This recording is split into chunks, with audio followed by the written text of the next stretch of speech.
Start करते हैं हम अपनी हिस्ट्री की क्लास। आज रहेगी हमारी क्लास 8th, जिसमें हम प्राचीन भारत को कवर कर रहे हैं। ठीक है, तो लास्ट जो हमने कल की क्लास में पढ़ा था वो विदेशी आक्रमण चल रहे थे हमारे, उसमें हमने हिंद यूनानियों का आक्रमण पढ़ा था। ठीक है, आज जो हम पढ़ेंगे वो दूसरा आक्रमण था, और वो किसने किया था? पहला जो किया था वो हिंद यूनानी थे। ठीक है, अब दूसरा जो किया था, मतलब अगर हम क्रम की बात करें तो क्रम ये था।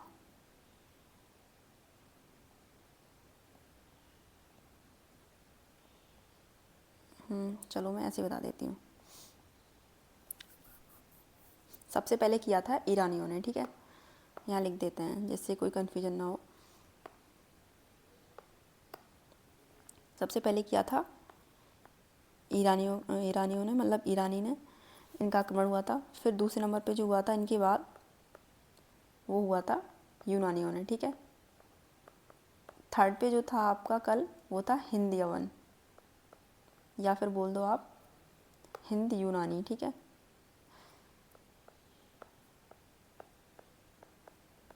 और उसके बाद जो हुआ आपका फोर्थ वो था शक। इसके बाद जो आएंगे आपके वो आएंगे पल्लव, और फिर लास्ट जो रहेगा आपका वो रहेगा कुषाण। तो इन दो का आक्रमण आप पढ़ते ही हैं, सिकंदर के टाइम पे हुआ था यूनानियों में, जिसमें से सिकंदर ने जो आक्रमण किया था वो यूनानी वंश से था। ठीक है, अब जो हम पढ़ रहे हैं, कल हमने पढ़ा था हिंद यूनानी। ठीक है, आज जो पढ़ेंगे वो शक पढ़ेंगे।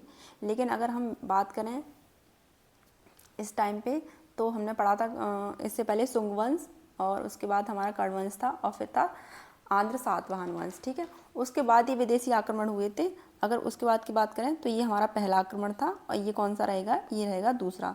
लेकिन ओवरऑल बात करें तो ये थर्ड था, और ये हमारा फोर्थ। ठीक है, तो कल हमने हिंद यूनानी आक्रमण पढ़ लिया था, आज रहेगा हमारा सेकंड वाला, यानी कि शकों का आक्रमण। ठीक है, तो ये क्या था कि जो शक थे ये बताते थे अपने आप को कि ये मध्य एशिया से आए थे। ठीक है, मध्य एशिया से आए थे, और स्वयं को क्या बोलते थे? स्वयं को ये बोलते थे क्षत्र। स्वयं को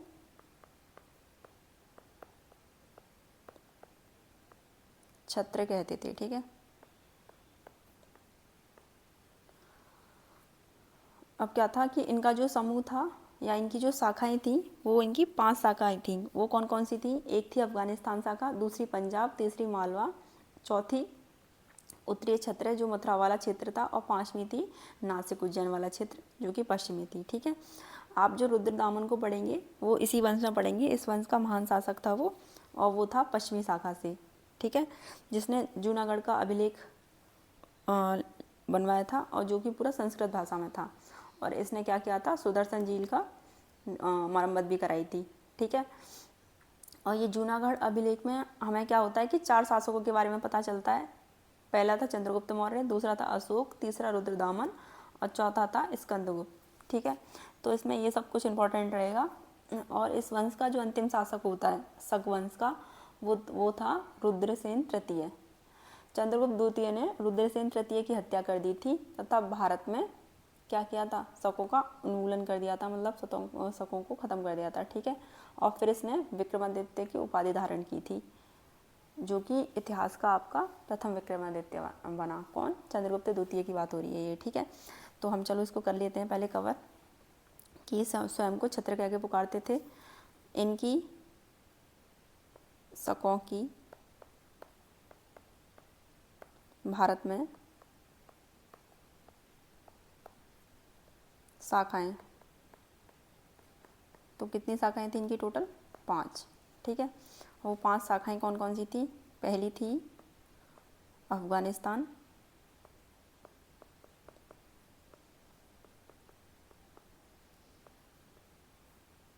अफगानिस्तान शाखा। ठीक है, दूसरी थी आपकी पंजाब, पंजाब शाखा।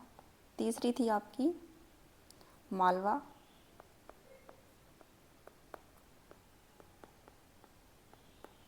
चौथी थी आपकी उत्तरी क्षत्रिय, ये थी आपकी मथुरा वाला क्षेत्र जो था, ठीक है, मथुरा का क्षेत्र था। और पांचवी थी आपकी पश्चिमी शाखा, इसमें क्या था, इसमें था आपका नासिक और उज्जैन।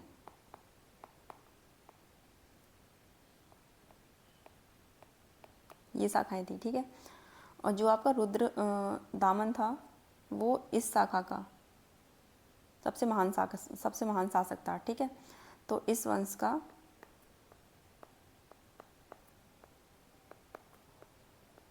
महान शासक कौन था, वो था आपका रुद्रदामन, ठीक है।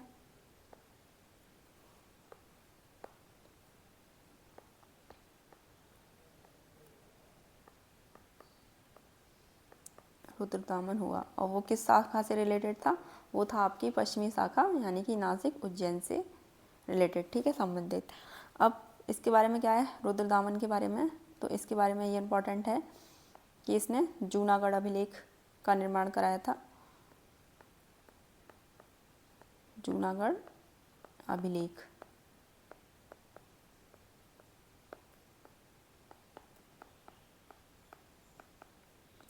का निर्माण कराया,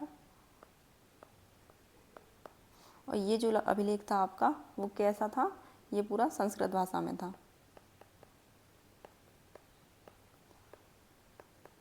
संस्कृत भाषा में था। अभिलेख की बात हो रही है, ठीक है।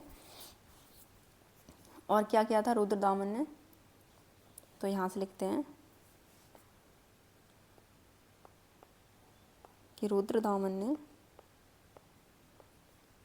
सुदर्शन झील जो थी आपकी, सुदर्शन झील का निर्माण किसने कराया था, ये आप लोगों को बताना है कमेंट में। और इसका दूसरा, हाँ ठीक है, सुदर्शन झील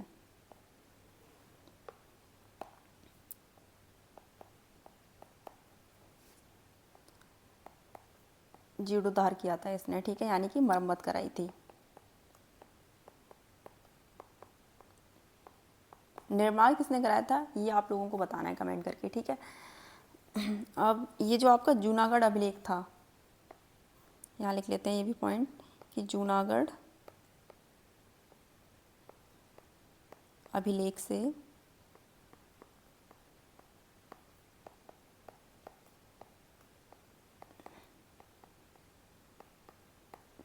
चार शासकों का नाम मिलता है, ठीक है। यह पूछ लेगा कि चार शासकों का जिक्र हुआ है तो वो कौन कौन से थे, तो वो आपको पता होना चाहिए। वो थे, उसमें पहला था आपका चंद्रगुप्त मौर्य,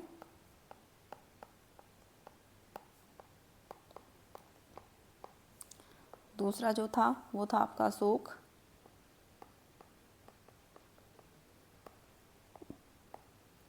तीसरा रुद्रदामन यानी कि ये खुद, और चौथा कौन था, वो था स्कंदगुप्त।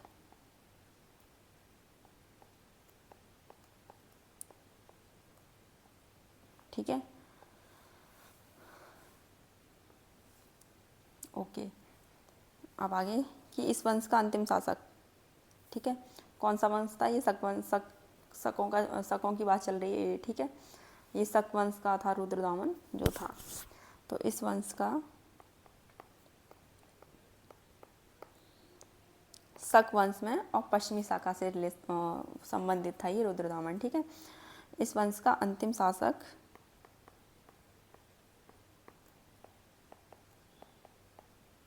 ये था रुद्रसेन। रुद्रसेन तृतीय था, तो इसको थर्ड लिख देते हैं, ठीक है। अब इसकी जो हत्या थी, रुद्रसेन तृतीय की हत्या किसने की थी, तो यहाँ से इसकी हत्या कौन करेगा, गुप्त वंश का शासक होगा, और वो है चंद्रगुप्त द्वितीय, ठीक है। ये इसकी हत्या कर देगा, चंद्रगुप्त द्वितीय। और फिर ये यहाँ से क्या करता है ये फिर एक मिनट, चंद्रगुप्त द्वितीय के बारे में, मतलब यहाँ से एक पॉइंट लिखा जाएगा कि ये चंद्रगुप्त द्वितीय भारत से शकों का उन्मूलन,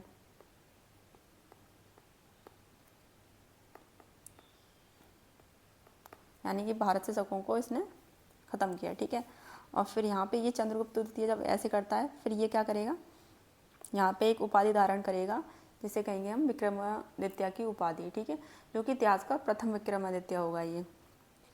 तो यहाँ से चंद्रगुप्त मौर्य या सॉरी चंद्रगुप्त द्वितीय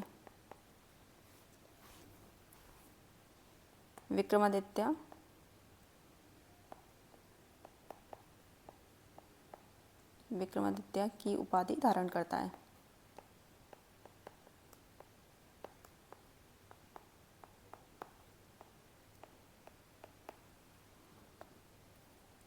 ठीक है,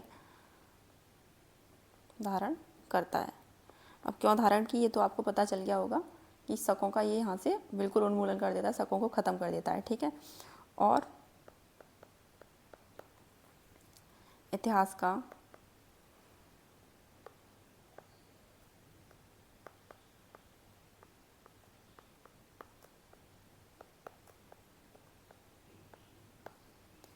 प्रथम विक्रमादित्य था। ठीक है, या हुआ।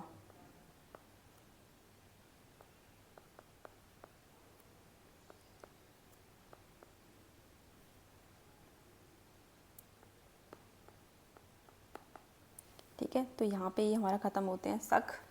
उसके बाद शक के बाद जो आए वो थे आपके, कौन थे, वो थे पल्लव। ठीक है, तो तीसरे नंबर पे कौन आए थे, विदेशी यात्री जो थे, या विदेशी, हाँ वो थे आपके पल्लव। ठीक है, इसमें ज़्यादा कुछ नहीं पढ़ना। ये कहाँ से थे, तो ये थे ईरान।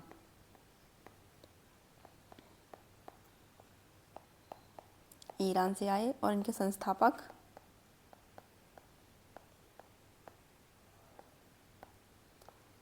वो थे मिथ्रिडेटस। ठीक है, उसके बाद जो लास्ट हमारे वो थे कुषाण।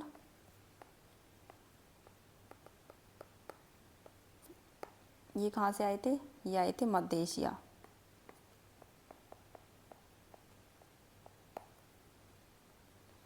मध्य एशिया से आए थे और ये बोलते थे अपने आप को कि ये यूची जाति से थे।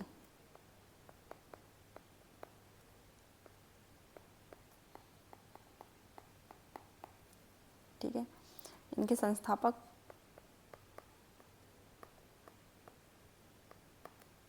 तो ये थे कुजुल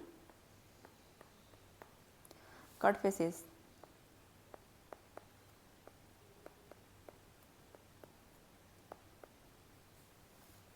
ठीक है, लेकिन अगर वास्तविक संस्थापक की बात की जाए कुषाण वंश का, वास्तविक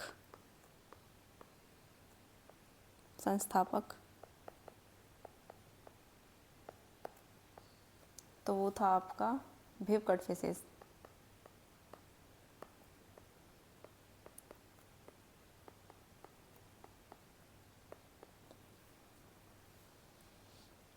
ठीक है, अब इन्होंने क्या किया था, इन्होंने सोने के सिक्के चलवाए थे, जो कि सबसे पहले चलाए थे।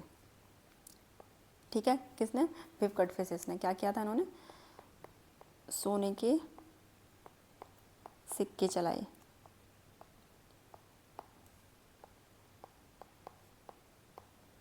ठीक है, और कोष्टक में लिख लीजिएगा कि सबसे पहले चलाने वाले सोने के सिक्के वो कौन थे, वो थे कुषाण। कुषाणों ने सबसे पहले सोने के सिक्के चलाए थे। ये बहुत इंपॉर्टेंट क्वेश्चन है। ठीक है, बहुत पूछा जाता है। अब इनके जो सोने के सिक्के थे या इनके जो सिक्के थे उन पर एक तरफ तो यूनानी लिपि थी और दूसरी तरफ क्या थी, खरुष्टी लिपि। ठीक है, तो पूछ लिया जाता है कि जो सोने के सिक्के थे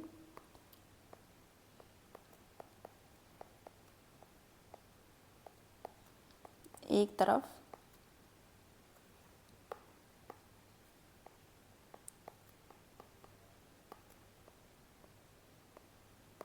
एक तरफ था यूनानी लिपि,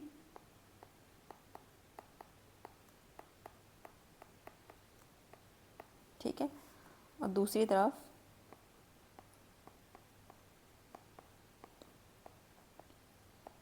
खरोष्टी लिपि।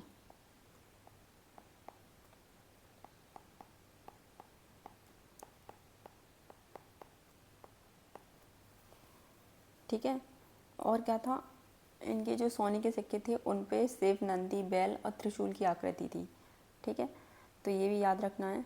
जो भिव कड़फिसेस है इनको कहते थे सम्राटों का सम्राट या देवपुत्र कहा जाता था। ठीक है, तो यहाँ पे लिखना चाहो तो ये वाला पॉइंट लिख देना कि ये जो थे इनको क्या कहते थे, सम्राटों का सम्राट, सम्राटों का सम्राट कहा जाता। ठीक है, इसके बाद जो आए थे, एक इम्पोर्टेंट राजा था या शासक था, वो था आपका कनिष्क।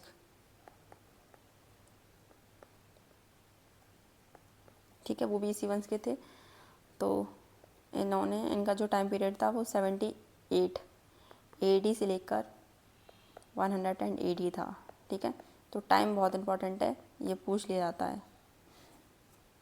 इन्होंने क्या किया कि सबसे इम्पोर्टेंट इनका जो वो था वो यही था कि इन्होंने शक संवत चलाया था।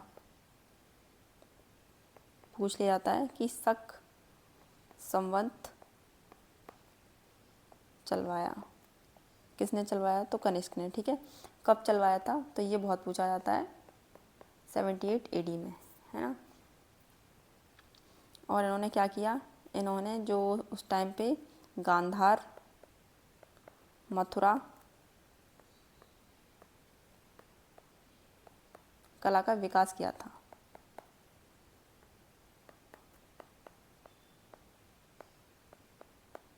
ठीक है, अब देखो, अगर सोने के सिक्के की बात की जाएगी कि किसने चलवाए थे, तो वो चलवाए आपके भिव कड़फिसेस ने। ठीक है, और अगर शुद्ध सोने के सिक्के की बात पूछी जाएगी तो वो चलवाए थे आपके कनिष्क ने। ठीक है, तो यहाँ पे ये पॉइंट ध्यान से लिखिएगा कि शुद्ध सोने के सिक्के चलवाए।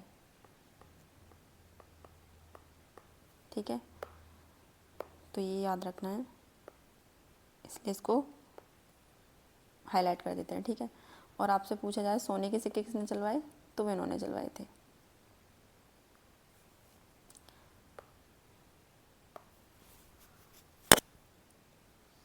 अब इनके दरबारी कवि कौन थे, देखो, इनके एक इम्पॉर्टेंट चीज़ ये थी कि कनिष्क इनके टाइम पे चौथी बौद्ध संगीति हुई थी, जिसमें जो बौद्ध धर्म था हमारा महायान और हीनयान में बट गया था। ठीक है, तो ये भी याद रखना है, ये भी इम्पोर्टेंट पॉइंट है कि इन्हीं के टाइम पे चौथी, एक मिनट ऐसे लिख देते हैं कि इन्हीं के समय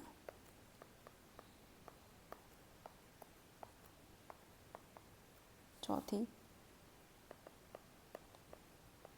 बौद्ध संगीति हुई। ठीक है, जब बौद्ध धर्म क्या था, दो शाखाओं में बट गया था।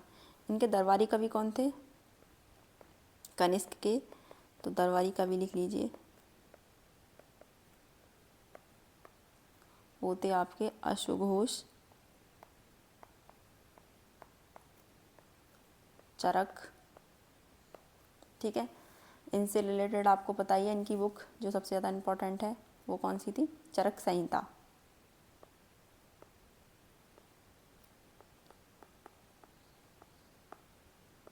चरक संहिता किससे रिलेटेड है, ये रिलेटेड है बुक चिकित्सा से।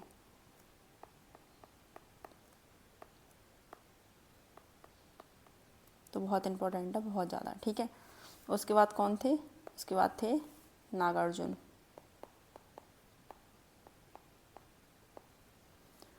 नागार्जुन को क्या कहते हैं, इनको कहते हैं भारत का आइंस्टाइन। ठीक है, और चलो यहाँ लिख देते हैं कि नागार्जुन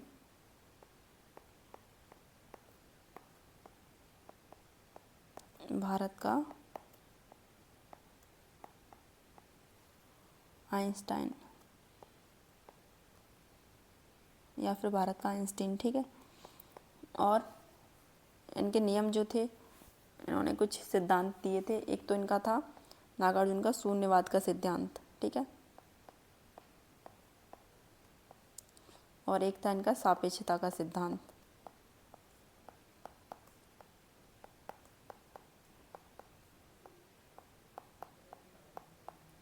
तो ये आपको याद रखना है। और इस वंश का जो लास्ट शासक हुआ था वो था आपका वसुमित्र, ठीक है। तो यहाँ पे ये ख़त्म होते हैं कुषाण, और उसके बाद जो स्थापना होती है वो आता है हमारा लास्ट वंश जो था गुप्त वंश।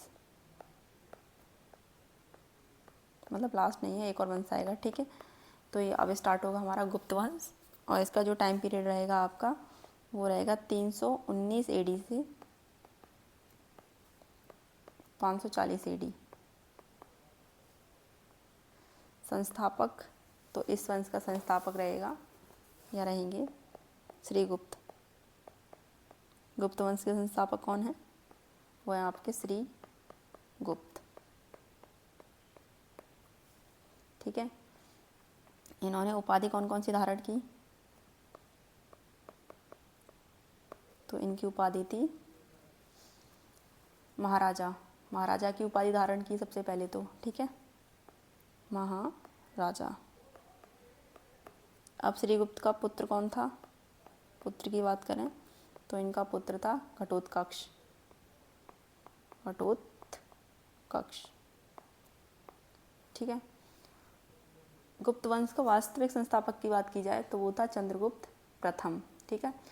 अब इसका शासनकाल जो स्टार्ट हुआ 319 से 335 AD, और इसने गुप्त संवत चलाया था। जैसे कनिष्क ने शक संवत चलाया वैसे ही प्रारंभ किया था, ठीक है।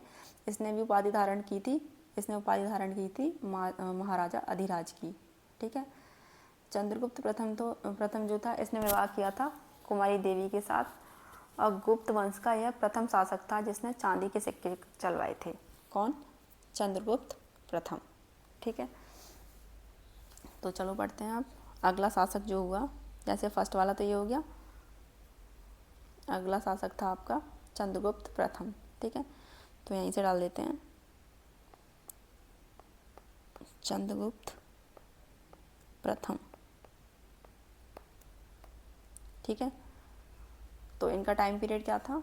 इनका टाइम पीरियड आप मान लो 319 AD से स्टार्ट हुआ, ठीक है। इन्होंने क्या किया? जैसे कनिष्क ने शक संवत चलवाया था वैसे ही इन्होंने गुप्त संवत चलवाया या प्रारंभ किया।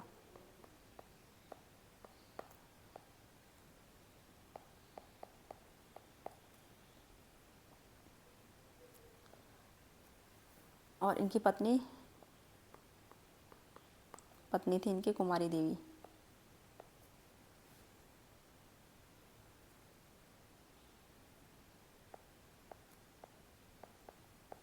या कुमारी देवी बोल लीजिए या कुमार देवी बोल लीजिए, ठीक है। ये लिच्छवी वंश की थी। किस वंश की थी? लिच्छवी।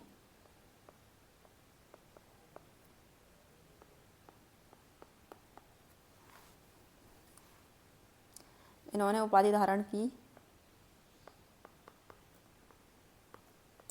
तो की थी महाराजा धीराज की। उपाधि बहुत पूछी जाती है, बहुत इंपॉर्टेंट है इसमें, ठीक है। तो ये आपका इंपॉर्टेंट रहेगा यहाँ पे। और गुप्त वंश का सिक्के चलवाए थे, तो यहाँ चांदी के सिक्के का मतलब ये लिख लीजिए कि प्रथम शासक था, नहीं गुप्त वंश का, गुप्त वंश का प्रथम शासक जिसने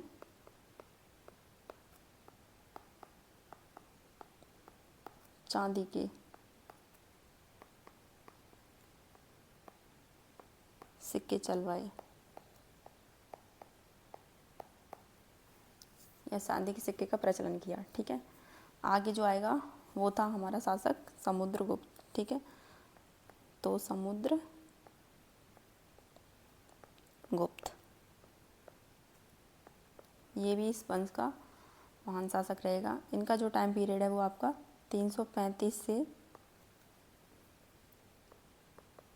एडी से 380 एडी मान लीजिए, ठीक है, 380 एडी। इनको क्या कहते हैं, समुद्रगुप्त को इनकी उपाधि थी, इन्हें कहते हैं भारत का नेपोलियन। उपाधि नहीं, मतलब इनको भारत का नेपोलियन कहा जाता है, ठीक है, भारत का नेपोलियन। आइंस्टाइन पता चल गया, ये थे नेपोलियन। तो ये भी पूछ लिया जाता है। उपाधि क्या थी इनकी, जो उपाधि थी वो थी कविराज। किसकी उपाधि धारण की, कवि राज की, ठीक है। और एक थी इनकी कविराज परम भागवत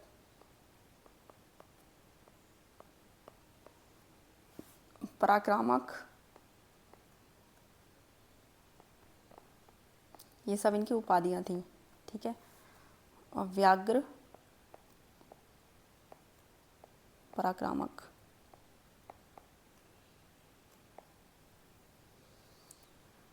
ठीक है।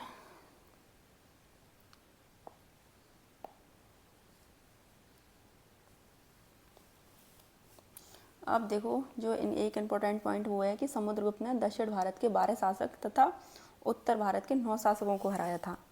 और इसने फिर एक उपाधि धारण की थी, वो थी विक्रमांक, ठीक है।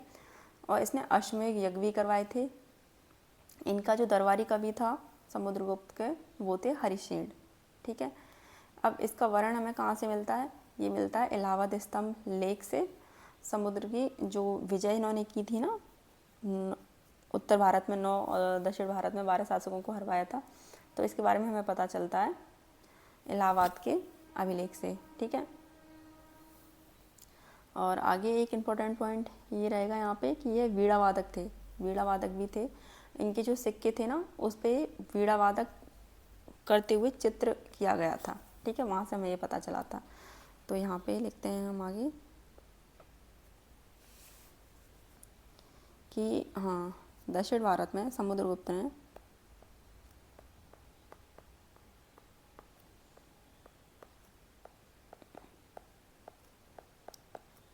दक्षिण भारत में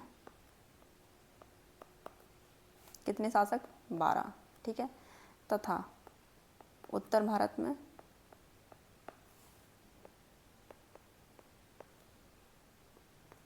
9 शासकों को हराया था।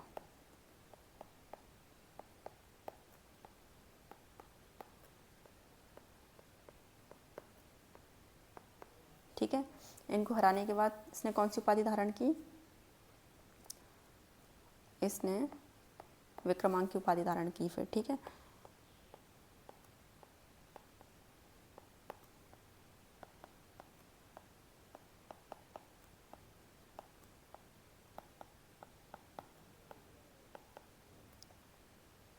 दरबारी कवि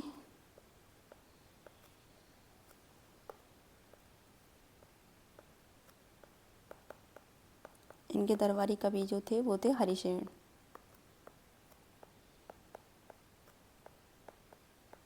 तो दरबारी कवियों का भी बहुत पूछ लिया जाता है कि दरबारी कवि कौन थे, ठीक है। सभी के जो इम्पोर्टेंट हैं वो आप लोग याद रखोगे। उसके बाद हमारा जो इसमें इम्पोर्टेंट रहेगा, हाँ, कि समुद्रगुप्त की जो विजय हुई थी, इतने शासकों को हराया, विजयों के बारे में कहाँ से पता चलता है, समुद्रगुप्त की विजयों का वर्णन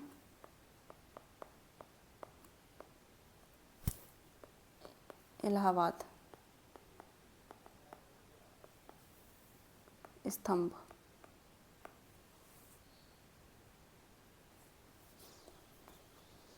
से प्राप्त हुआ, से मिलता है, ठीक है, ये लिख लेते हैं, से मिलता है,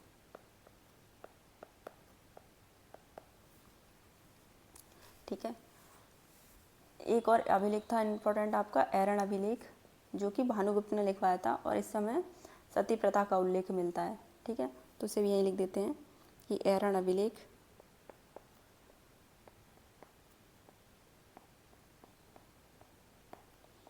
किसने वो कराया इसका निर्माण, तो वो थे भानुगुप्त। आगे पढ़ेंगे, है ना।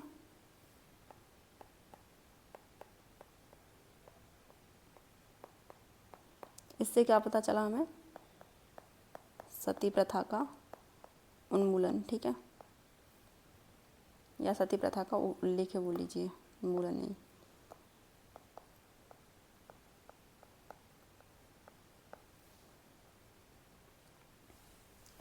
अब समुद्रगुप्त के दो बेटे थे या दो पुत्र थे। पहला था चंद्रगुप्त द्वितीय और रामगुप्त, ठीक है। इसने जो चंद्रगुप्त द्वितीय था, मैंने आपको पीछे पढ़ाया था, इसने शक शासक रुद्रदाम तृतीय की क्या को हराया था, उसकी हत्या कर दी थी, ठीक है।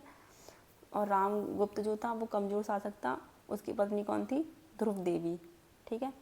तो अब आगे जो हम पढ़ेंगे वो पढ़ेंगे चंद्रगुप्त द्वितीय के बारे में, ठीक है। और एक चीज़ और इम्पोर्टेंट रहेगी इनकी, समुद्रगुप्त की, कि इन्होंने बौद्ध धर्म को संरक्षण दिया था, तो ये भी लिख लीजिए। समुद्रगुप्त ने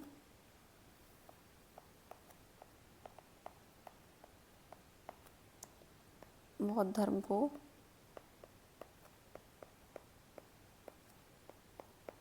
संरक्षण दिया,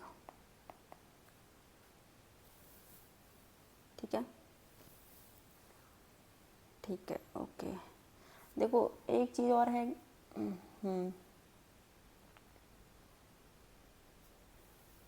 चलो ठीक है, अगला शासक यहाँ से पढ़ते हैं। इसके बाद समुद्रगुप्त के बाद जो अगले शासक हुए थे वो थे आपके चंद्रगुप्त सेकंड,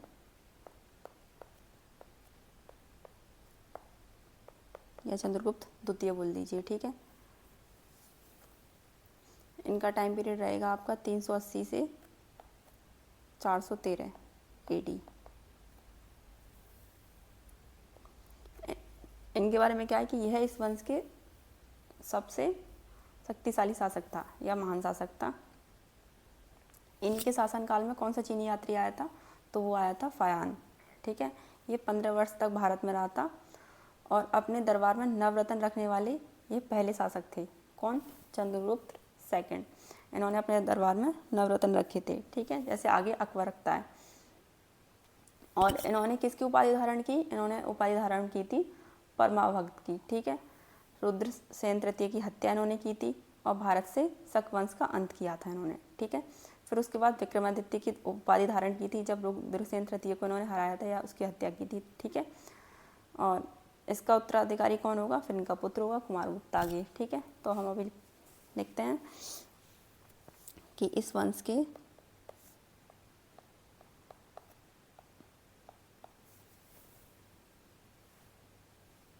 महान शासक,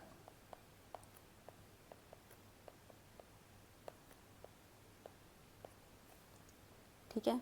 इनकी उपाधि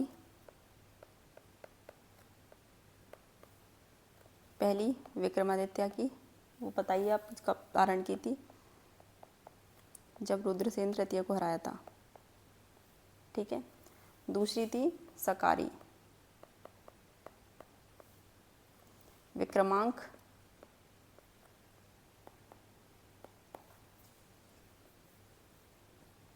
ठीक है। एक थी भागवत, ठीक है। देवराज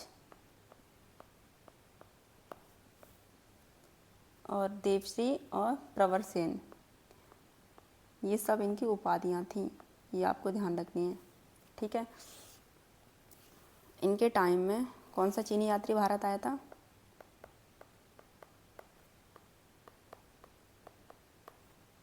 तो वो था आपका फाहयान।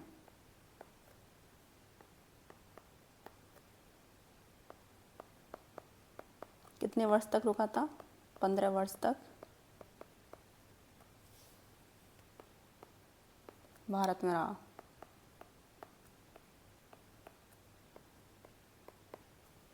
ठीक है। चंद्रगुप्त द्वितीय अपने दरबार में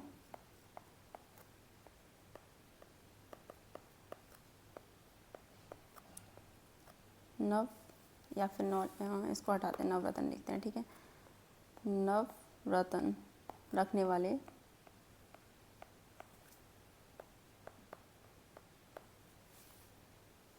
प्रथम शासक थे।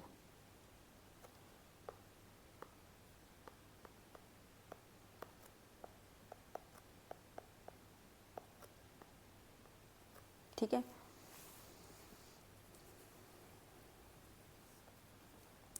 अब इनके जो नवरत्न थे वो हम पढ़ते हैं, कौन कौन से थे इनके नवरत्न, ठीक है। तो देखिए, जो सबसे पहले थे वो थे आपके कालिदास। कालिदास इनको क्या कहते हैं, भारत का शेक्सपियर। नेपोलियन समुद्रगुप्त को, आइंस्टाइन नागार्जुन को, और शेक्सपियर की बात करेंगे तो कालिदास को।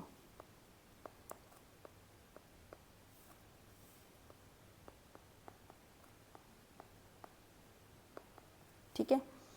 अब इनकी रचनाएं भी कुछ इम्पोर्टेंट हैं कालिदास की, तो वो देख लीजिए। पहली थी मेघदूत,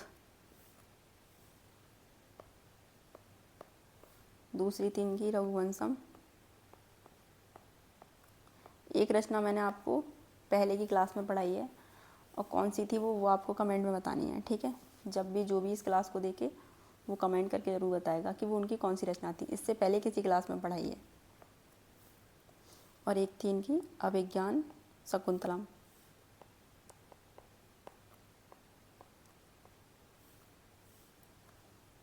शकुंतलम, ठीक है।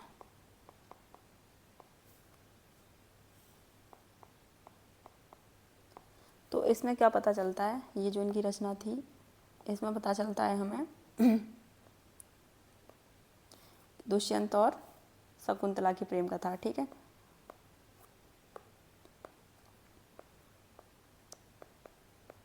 दुष्यंत और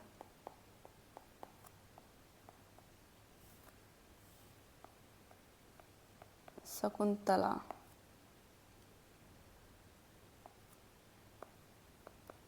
की प्रेम कथा, ठीक है। इसके बारे में हमें पता चलता है इस रचना से इनकी। अब सेकंड नंबर पे जो थे आपके, इनकी एक और रचना इम्पोर्टेंट है, वो है कुमार संभव। और एक रचना थी इनकी विक्रमामो वर्षियम, ठीक है। इसमें उर्वशी और पूर्वा की प्रेम कथा हमें पता चलती थी। तो अभी जो इम्पोर्टेंट है वह ये तीन ही है। उसके बाद दूसरे जो थे यहाँ पे लिख लेते हैं। दूसरे जो नवरत्न थे इनके इम्पोर्टेंट वो थे बहामीर, ब्राह्मीर,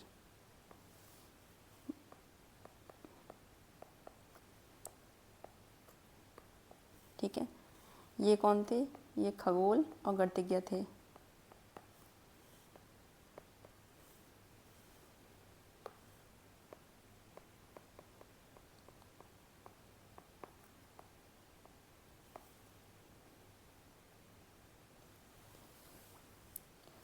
थर्ड नंबर के जो थे वो थे आपके वर रुचि। फोर्थ पे जो थे वो थे शंकु, ये वास्तुकार थे।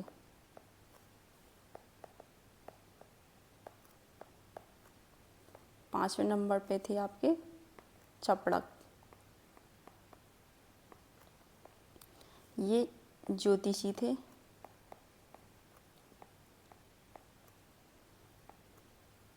जो छठे थे वो थे बेताल भट्ट।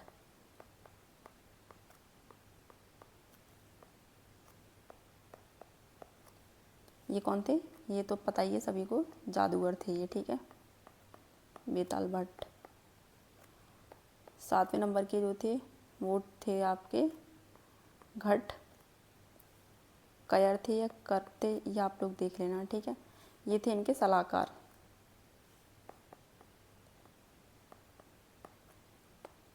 आठवें जो थे धन्वंतरी, ये बताइए आपको चिकित्सक थे, ठीक है।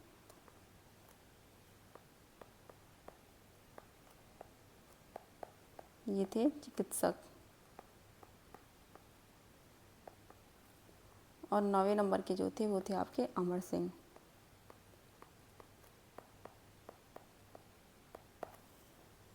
ठीक है। अब जो गुप्त काल था आपका, एक इम्पॉर्टेंट है ये पॉइंट कि गुप्त काल को इतिहास का स्वर्ण काल कहा जाता है, ठीक है।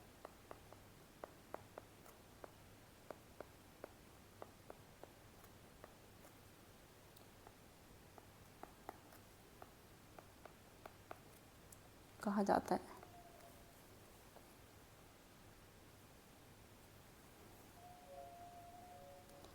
एक इम्पॉर्टेंट पॉइंट यहाँ से ये रहेगा कि गुप्त काल में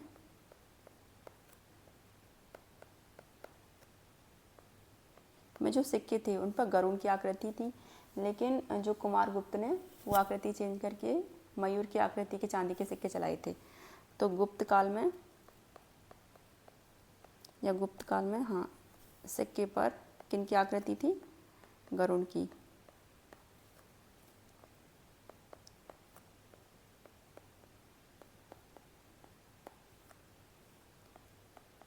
गरुड़ की आकृति होती थी, लेकिन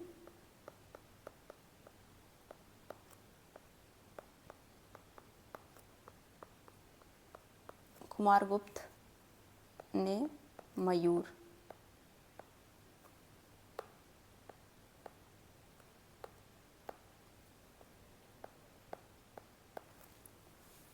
की आकृति के सिक्के चलाए थे चांदी के, ठीक है।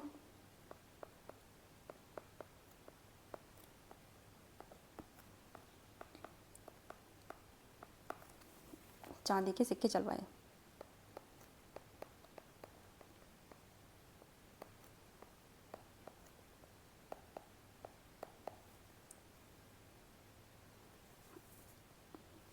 अब उस टाइम के जो कवि थे गुप्त वंश में, वो देख लीजिए इम्पोर्टेंट जो थे। एक थे शूद्रक, वात्स्यायन,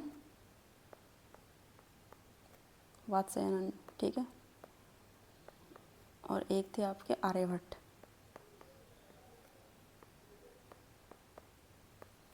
इनकी रचनाएं बहुत इंपॉर्टेंट हैं, तो ये आपको ध्यान रखने हैं, ठीक है। शूद्रक की जो रचना थी वो थी वृक्ष कटिंगम, ठीक है। इनकी थी कामसूत्र और इनकी थी सूर्य सिद्धांत, आर्यभट्ट की।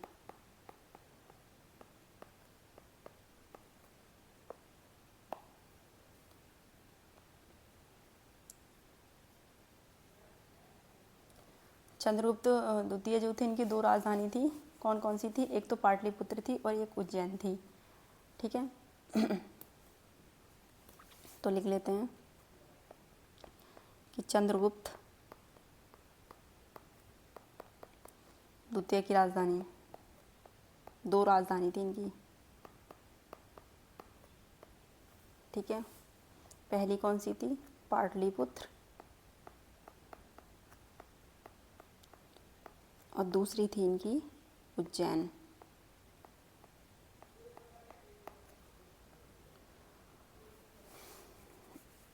अब एक इम्पॉर्टेंट पॉइंट जो आपको लिखवाया था कि चीनी यात्री आया था फाहियान, इनकी बुक का नाम और लिख लीजिए। इनकी बुक का नाम था फा क्योंकि,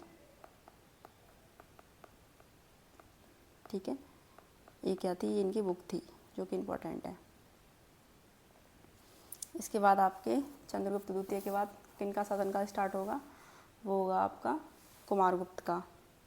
तो यहाँ से अगला शासक कुमारगुप्त, ठीक है। इनका टाइम पीरियड 413 से लेके 454 AD। सबसे इम्पोर्टेंट पॉइंट जो था कि इन्होंने 413 AD में नालंदा विश्वविद्यालय की स्थापना की थी। और ये नालंदा विश्वविद्यालय क्या था कि बौद्ध शिक्षा का प्रमुख केंद्र था उस टाइम पे, ठीक है। वर्तमान में इसको प्राचीन विश्वविद्यालय भी कहते हैं। और इसने महेंद्र द्वितीय की उपाधि धारण की थी कुमारगुप्त ने, ठीक है। गुप्त काल में सर्वाधिक अभिलेख कुमारगुप्त के ही थे, इन्हीं के प्राप्त हुए थे। और फिर उसके बाद आगे इनका भी उत्तराधिकारी कौन था? स्कंदगुप्त हुआ आगे जो होगा, ठीक है। कुमारगुप्त के बारे में ये तो बता ही दिया कि इनके सिक्के कैसे चलवाए थे, इन्होंने मयूर आकृति के सिक्के चलवाए थे, ठीक है। और उपाधि धारण करी श्री महेंद्र की, और एक उपाधि धारण करी थी इन्होंने, हाँ, महेंद्रादित्य, या महेंद्रादित्य बोल दीजिए, श्री महेंद्र बोल दीजिए। और ये जो आपका नालंदा विश्वविद्यालय था, इसको 1919 में किसने, खिजरी ने नष्ट करा दिया था, ठीक है। तो पहले लिखते हैं इतना, उसके बाद आगे चलते हैं कि 413 AD में इसने नालंदा विश्वविद्यालय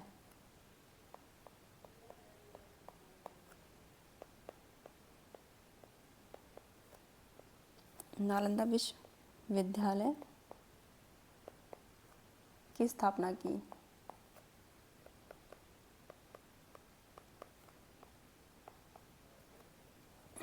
ठीक है, ये क्या था, नालंदा विश्वविद्यालय, यहाँ से देखते हैं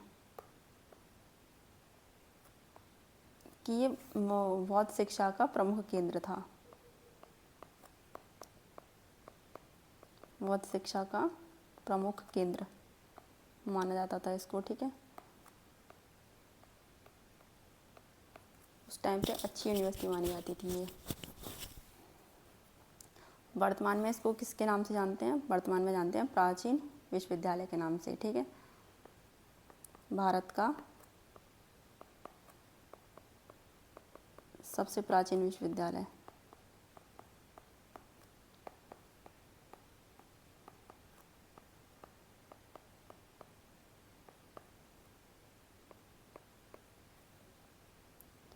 उपाधि कौन सी धारण करी इसने, कुमारगुप्त ने, तो इन्होंने उपाधि धारण करी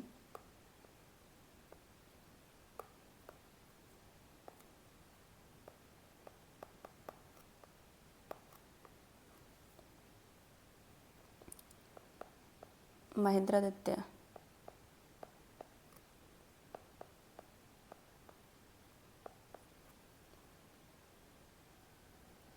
और एक इम्पॉर्टेंट बात यह है कि गुप्त काल में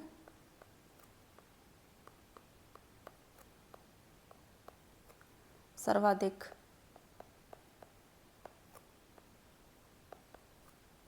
अभिलेख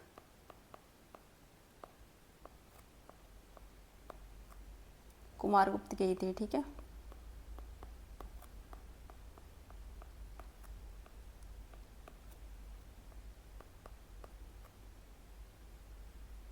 कुमारगुप्त के ही प्राप्त हुए।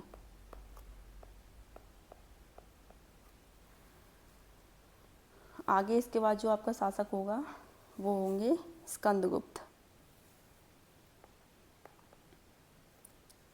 स्कंदगुप्त।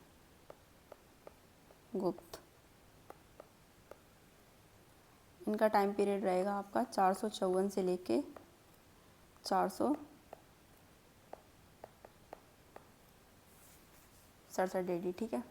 तो ये है जो गुप्त वंश का अंतिम महान शासक था, स्कंदगुप्त, ठीक है। और इसी के द्वारा क्या हुआ था कि गुजरात के जो गिरनार पर्वत पर सुदर्शन झील की मरम्मत जो करवाई थी, दूसरी बार इसने करवाई थी, और तीसरी बार जो आपकी करवाई थी वो करवाई थी रुद्रदामन ने, ठीक है। तो ये इम्पोर्टेंट पॉइंट रहेगा यहाँ से।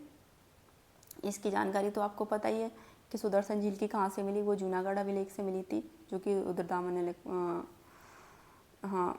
रुद्रदामन ने लिखवाया था, संस्कृत में था ये अभिलेख पूरा, ठीक है। और इस शासनकाल के दौरान जो स्कंदगुप्त था ना, इसके शासनकाल के दौरान पहली बार हूणों का आक्रमण हुआ था, ठीक है। इसमें स्कंदगुप्त ने तोरमाड़ हूण शासक को पराजित किया था। जो हूण शासक था कौन, तोरमाड़, इसको पराजित किया था। और विष्णुगुप्त गुप्त वंश का अंतिम शासक हुआ, और जिसे कुमारगुप्त तृतीय भी कहा जाता है। तो चलो ठीक है, लिखते हैं ना यहाँ से कि पहला हूण शासक, पहले ये लिखिए यहाँ से, सॉरी पहला हूण शासक नहीं, कि पहला हूण आक्रमण, ये इसका इम्पोर्टेंट पॉइंट रहेगा। इसी के समय में हुआ था, कब, 462 में, ठीक है। और ये जो हूण थे, इनका कौन सा शासक था जो नेतृत्व कर रहा था, तो हूणों का नेतृत्व वो था आपका तोरमाड़, ठीक है। इसी को तो हराया था, पराजित कर दिया था इसको, ठीक है।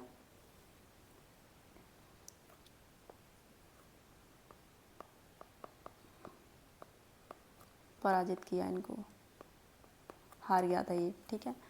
उसके बाद जो आपकी सुदर्शन झील थी, इसकी मरम्मत कराई थी।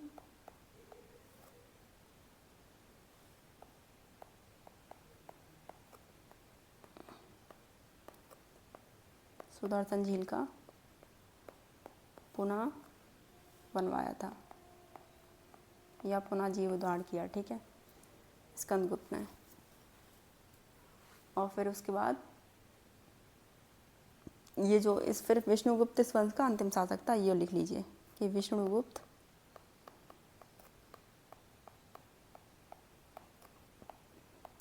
इस वंश का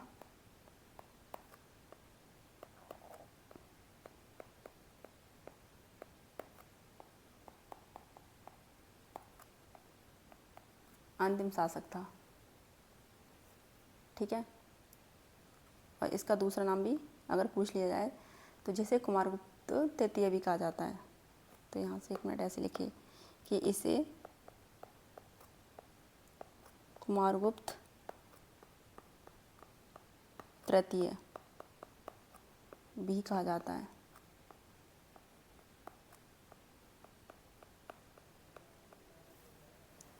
ठीक है। अब गुप्त काल से कुछ इम्पोर्टेंट चीज़ें हैं, वो हम लिस्ट लिख लेते हैं बिल्कुल लास्ट में, कि गुप्त कालीन की अर्थव्यवस्था कैसी थी, गुप्त काल के मंदिर कैसे थे, ठीक है। सिक्के कौन कौन से यहाँ पे चलवाए गए थे। तो ये 2-3 पॉइंट और हैं, इनको और लिख लेते हैं, ये भी पूछ लिए जाते हैं। तो यहाँ पे इस तरीके से डाल के लिखिएगा कि गुप्त कालीन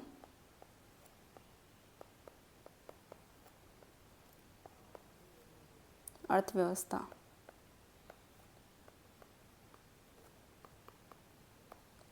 ये तो अब तक हमने वो पढ़ा कि किस किसने वहाँ पे शासक किया, गुप्त काल में कौन कौन से शासक बने, ठीक है। यहाँ पे जो था भू राजस्व कितना लिया जाता था, तो वो था 1/6 या 1/6। कितना था गुप्त काल में, 1/6, ठीक है। यहाँ पे जो थे आपके भटकर, वो किसको कहते थे, तो भटकर कहते थे यहाँ पे पुलिस कर, या भटकर कौन लेता था, वो आपका पुलिस कर था। चार्ट कर क्या था, ये सब कर थे, याद रखना ये क्या है, ये कर हैं आपके, टैक्स जो लगते थे। वो था आप पर लुटेरों पे कर, जो लूटे मतलब लूटपाट करते थे ना लुटेरे, उन पर कर था ये। इसमें जो बिना जोती हुई भूमि होती थी उसको कहते थे अपराहत, ठीक है। तो लिख लीजिए ये भी कि बिना जोती भूमि को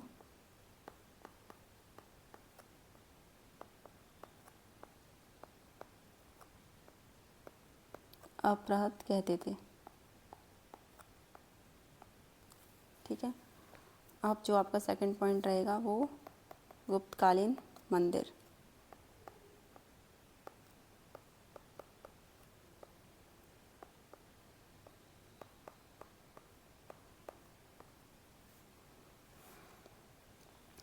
तो जो पहला था वो था तिगवा का विष्णु मंदिर।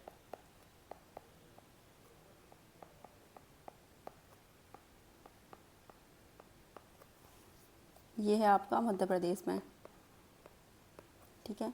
दूसरा था आपका बुमरा का विष्णु मंदिर,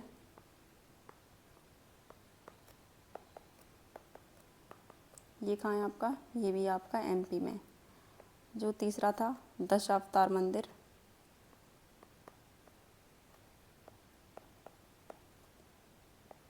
दशावतार का विष्णु मंदिर, ठीक है। ये कहाँ है आपका, ये है आपका यूपी में, झांसी में, ठीक है। और था आपका चौथा एरण का विष्णु मंदिर,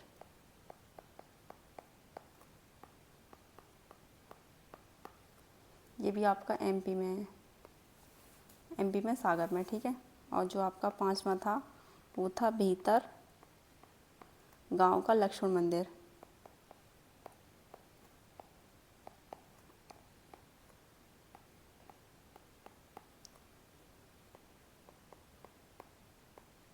ये भी कहाँ था, ये था आपका यूपी में, ठीक है।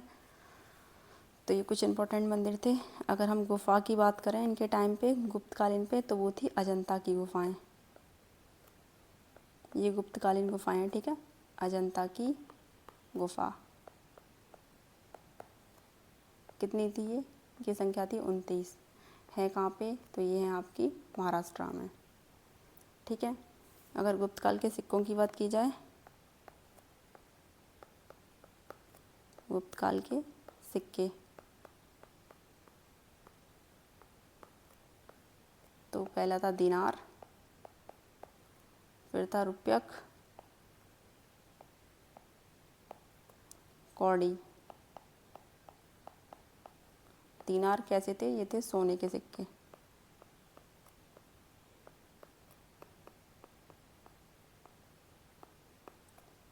ये थे चांदी के सिक्के, ये थे आपके तांबे के सिक्के, ठीक है। तो ये गुप्तकालीन सिक्के थे आपके। तो यहाँ पे ये ख़त्म होता है हमारा गुप्तकाल। कल की जो क्लास होगी उसमें हम स्टार्ट करेंगे पुष्पभूति वंश। पुष्पभूति वंश का सबसे महान शासक कौन था, हर्षवर्धन, ठीक है। तो कल से स्टार्ट करेंगे वो वंश। आज यहाँ पे हम गुप्तकाल पे दी एंड करते हैं, ठीक है।